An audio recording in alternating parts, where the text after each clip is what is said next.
Sufi, bunga Sufi.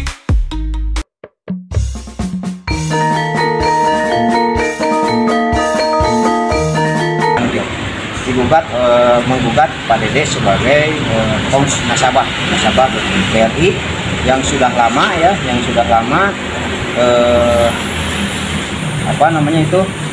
kredit sering kredit lama, tapi ternyata Pak Dede sudah melakukan pembayaran.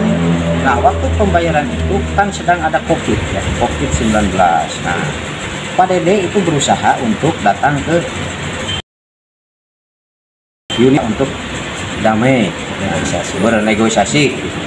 Nah, dari situ, dari pihak BRI juga mungkin Pak Dede waktu itu, Pak Dede, BRI unit mengatakan waktu itu, Pak Dede ini kan keadaan lagi COVID ya. Jadi dari BRI mengatakan ke nasabah, sanggupnya berapa tuh Pak Dede? Apa membayar bunga, apa membayar pokok, itu apa tidak sama sekali. Ya keadaan karena mungkin Pak Dede waktu COVID itu susah, itu juga mungkin ada keputusan dari pemerintah juga dari pusat, gitu kan. Nah, Pak Dede menolak waktu itu, tidak store mungkin beberapa bulan lah ya. Nah, selama COVID gitu. Nah, selama COVID itu dari pihak BRI itu ya dugaan tidak ada konfirmasi lagi. Nah, setelah COVID, nah itu ada panggilan itu SP1 ya, SP1 tanggal 27 Desember 2023. Nah, dari situ Pak Dede setor ya, berkoordinasi dengan banknya sendiri sama mantri, malah koordinasi WA-an, ini udah setor ya, terima kasih ya, sama JM juga. Nah, dari situ store, gue turut ya Pak Dede, kata GM-nya, jangan sampai telat ya, ini yang 2 juta. Pak Dede nggak telat, setor terus, SP2-nya datang lagi, gitu kan, SP-nya datang lagi, kan bingung nih, tapi digubris lah, nggak jadi masalah, gitu ya, masalah itu. Tapi tetap Pak Dede setor selama 2 juta ya. Nah, beberapa bulan kemudian dari Bank BRI, kan aneh ini, tidak masuk akal ya. Klien saya ini, saya juga sebagai pengacaranya, ini klien saya ini kan gak mengerti kok kenapa. Ini udah kesepakatan sama kepala cabang yang dulu ya, Bu Neti kalau nggak salah, Bu Meti ya, udah ada kesepakatan. Kok sekarang digugat? Hah? Apakah ini tidak ada musyawarah lagi? Apa memberitahu dulu itu ke nasabah sebelum apa menggugat klien saya sekarang?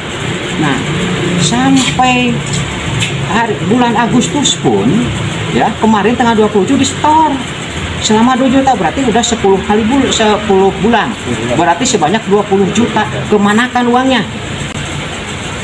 Terus sampai daftar hitam, banyak yang macet, bukan klien saya aja, banyak. Ini kalau berhitungan ya, klien saya sama yang sisa hutang sekarang itu sama bunga mungkin ya sekitar 60-an ya, 62-an. Terus kalau masuk yang 20 itu kemana ya, ini dugaannya kemana? Nah, itulah, jadi Bank BRI ini maunya apa gitu kan. Jadi seolah persidangan saja tadi juga kan rancu tuh ya, kata-katanya apa namanya, gugatannya, fakta-faktanya tidak sesuai, banyak yang salah. Apakah ini yang namanya bank besar, yang namanya BRI ya? Sampai sekarang ya, sekarang ini diplang Dede ya, diplang banyak. Tapi kan melihat mungkin gimana ya, sampai istrinya sakit kedua kali ke dokter ya, maaf, sampai sekarang sakit tuh kan, saking depresi, tekanan, takut disita. Kan aneh lah pekerjaan seperti ini. Yang paling parahnya ya, ini plang ada di desa ya, di kantor desa tanpa ada kompromi apa-apa. Coba seharusnya kan bukan begitu.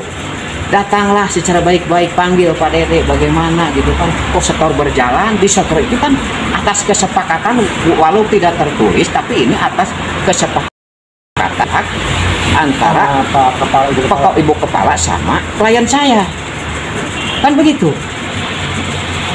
Nah makanya dari sekarang mungkin ya saya itu besok ya, dari besok hari itu saya akan mendekat kepala cabang yang di Bojong yang baru ya, mungkin yang baru tidak tahu, mungkin saya mau verifikasi sampai di mana gitu kan, karena saya juga tidak mau klien saya ini seolah-olah sekarang sakit, apalagi istrinya lah, kasihan ya sampai sakit ngedrop gitu kan. Nah ini saya secara tuntut ya, akan saya tuntut secara hukum ya, nanti bagaimana yang sebenarnya, mungkin begitu ya teman-teman. Ya Pak Andi, kalau melihat tadi itu pelang yang dipasang itu dalam hukum bagaimana Pak Andi? Begini, jadi istilah pelang itu bunyinya tidak sepadan. Karena apa? Karena di situ dipajang nama dan alamat, walaupun tidak jelas alamatnya. Tapi itu membuat itu suatu arogansi, mempermalukan masyarakat. BRI yang dekat dengan masyarakat justru menggugat para masyarakat. Banyak ini kasus-kasus BRI menggugat masyarakat ini. Tidak hanya kasus yang saya tangani sekarang, yang harusnya dekat dengan masyarakat, tetapi ternyata dia menggugat para masyarakat ke pengadilan. Gugatan sederhana, hutang 20 juta, 30 juta, 40 juta masuk pengadilan. Itu tidak membuat BRI itu semakin dekat ke masyarakat, tetapi semakin jauh ke masyarakat. Makanya disitulah masyarakat pun sekarang sangat akan menjauh kepada BRI Dan merasa malu dari kampanye. Padahal ada produk BRI yang namanya